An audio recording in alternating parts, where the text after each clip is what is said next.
We're going to finish up our video notes for lesson 4.2. We're going to be working on example number 8 here. We're going to start by trying to factor whatever we can. The numerator will not factor, but the denominator will. And you've been encouraged before to keep working on your factoring. Perhaps pause your video. Just getting in the habit of copying down what I write is not probably the best way to do it. I would encourage you to try to engage your own brain and figure that out. So it's up to you. You're going to pause, try to figure it out yourself, or just copy down what I have. But we should end up with x plus 4 and x minus 2 when that gets factored. We don't have anything that will cancel with the numerator, so we're not going to have any holes on this one. But looking at our denominator, we should be able to identify our vertical asymptotes, and that's one of the things that we'll do. So the vertical asymptotes are going to be x equals negative 4 and also x equals positive 2 by finding those roots. We also need to find the horizontal asymptote, and we do that by comparing the degrees of the polynomial. Our degree of the polynomial in the numerator is 1, in the denominator it's 2. So the numerator is less than the denominator, and that is going to be the second case. So therefore, our horizontal asymptote is going to be y equals 0. So that's one of the group of things that we needed to answer. The question also wants to know, what is your x-intercept? To calculate the x-intercept, we're going to put 0 in for the y value. So remember this f of x right here, that's essentially the same thing as saying y equals. Well, we want to know what would make the function 0. The only way that y can equal 0 or the function can equal 0 is if your numerator, which is x plus 1, that would have to be 0.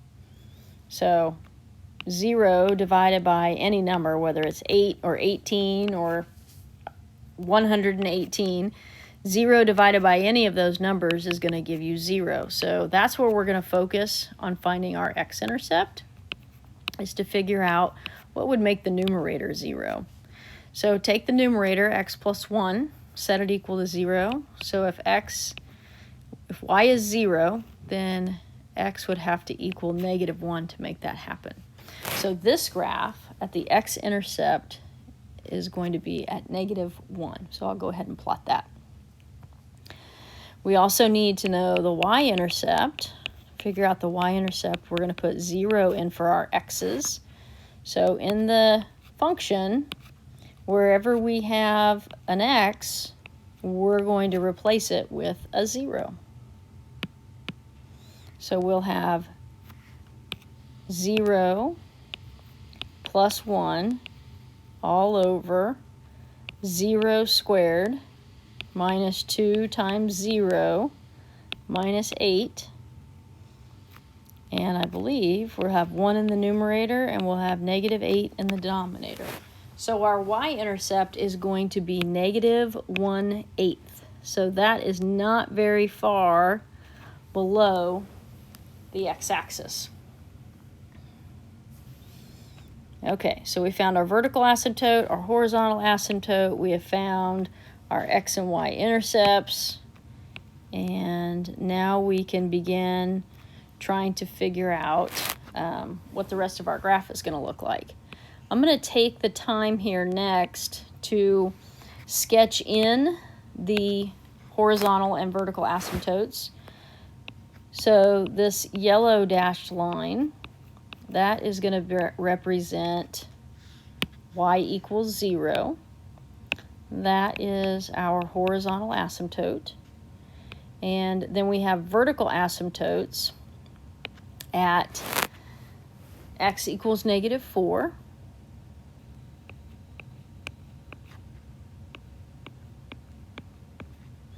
And also x equals 2. So I'll sketch those both in. So this is your x equals 2, x equals negative 4. Now we have this coordinate plane has now been split into 3 little sections. And so we want to describe each of those sections based off of the values of x. So this first section, the one on the far left, this is described by all of the x values that are less than -4. And then on the right side, these are all the values of x that is greater than 2. And then that in-between section are the numbers that are between -4 and +2. So values of x that are greater than -4 but smaller than -2. So as we want to pick points to plot in these areas, we're going to pick values of x that rest in those spaces. So I'm going to call this the left side, the middle, and the right side. You don't have to name them, but it'll just be an easier way for us to identify what we're working on. So we're going to focus on the left side first. So we want to pick values of x that are less than -4. And I'm just going to make a little table of values here. You can pick any value that you want to for x as long as it is smaller than -4. So I am going to pick -4.5. You do not have to pick these same numbers. These are just suggestions. -5 and -6. They can be decimals, they can be fractions, they can be integers, as long as it's less than -4. Now, you are going to be substituting. So you're going to take these x values and you're going to plug them back into the x's in the formula. So you can either put them in the original rational expression, or you could go back and put them in the factored form of the expression. I personally like to use the factored form. I think it's a lot easier to work with.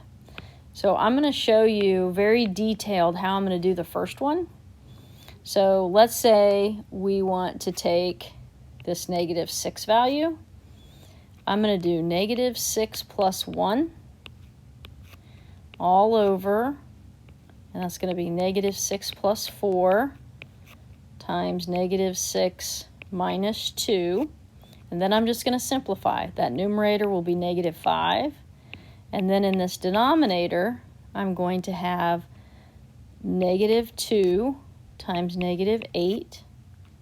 And that's going to give me -5 over +16. So -5 over 16. Now, to get something that I'm a little more comfortable graphing, I'm going to go ahead and divide those. And that's going to be -0.3125. Now, it's going to be up to you to make sure that you can make that work in your calculator and you can get that same number. The other two values, if you take the time and work through that process, that should give you -0.57 and -1.08. So again, it's kind of up to you to make sure that you can make those values work. And all I'm going to do is plot those in that area. So -4.5 should be -1.08. Somewhere right in there. -5 should be a little about -0.5. And -6, I think my point got off just a little bit. -6 is going to be really close to 0. So as we graph this, it's going to be really tight through there. Looks something like that. And we can pick more values to get a better fitting chart if we wanted to. Okay, let's do the middle now. So our middle space is defined by picking values of x that are bigger than -4, but they got to be smaller than 2. So again, you can pick any values of x that you want. A suggestion would be -3.5, -3, -1, and 0. Let me back up on that one. I'm not going to choose 0. I'm going to choose +1. Okay, so again, you're going to take those values for x. You're going to plug them back into the top. when you do that, and I would highly recommend you stop the video and you make sure that you can get these calculations. If you can't, make sure you come to class and ask questions on how to get those. That's where your real learning is going to happen. Now on this one, notice that you have a 0 for your y. When y is 0, remember that's your x-intercept. So we probably already have that point graphed in our graph.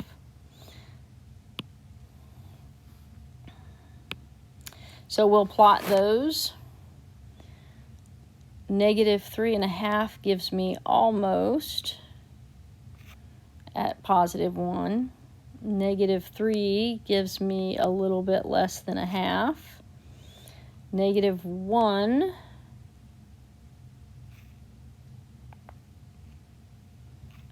I think we've already plotted that one, and then we're going to have something through there. So I believe we're going to get something that looks like this. So that's a new look for a graph for you. You haven't really seen anything like that before. We just have one more section left. So this will be the right-hand side. And again, you can pick anything you want as long as you are picking values for x that are greater than 2. I'm going to suggest 2.5 and 3 and 4. 2.5 will give you about 1.08.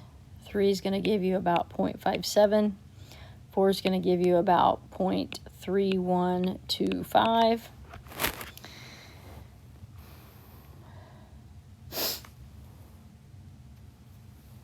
And then we can start plotting that.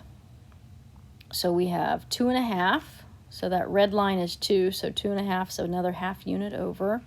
And about 1.08. And then we have +3, and that's about 0.5. And then we have 4 is even closer. Looks a lot like what we had in that third quadrant-ish area. So we'll just kind of sketch that in there. So it should look like that. Now, I just realized I had some values that I wrote incorrectly in my chart here. I think my x values were right. When you have -1, that is actually the spot that is your your x-intercept. And that was the point that we plotted right there. So I identified it correctly. I just wrote it wrong in my table. And then +1 is going to give us -0.4. So I think my graph is fine. I just got my numbers jumbled in my table. Okay, so we found our vertical and horizontal asymptotes. We found the x and y intercepts by putting 0 in for the appropriate variable.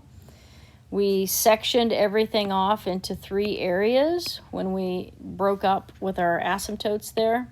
And then we described the x values, and we used those domain values for those different stretches. We used those to help us pick points so that we could identify what the graphs would look like in those spaces. It's a lengthy process, but it's nothing that you can't do if you settle in and work on it. I would highly recommend going back and listening and watching and pausing and writing down questions that you might have. Now this example number 9, it's the last one that we have. I want you to try this one on your own. And I want you to do the best you can to get all of the different items answered. And I want you to have this ready for your next class. So when you come into class on either Wednesday or Thursday, I want this completed. Even if it is wrong, try something. Try to get it in there. So don't leave this blank. Start working on it. One more thing up here, it asks if there are any holes. This graph will not have any holes because we don't have anything in the numerator that might cancel with things from the denominator. That's when you create holes.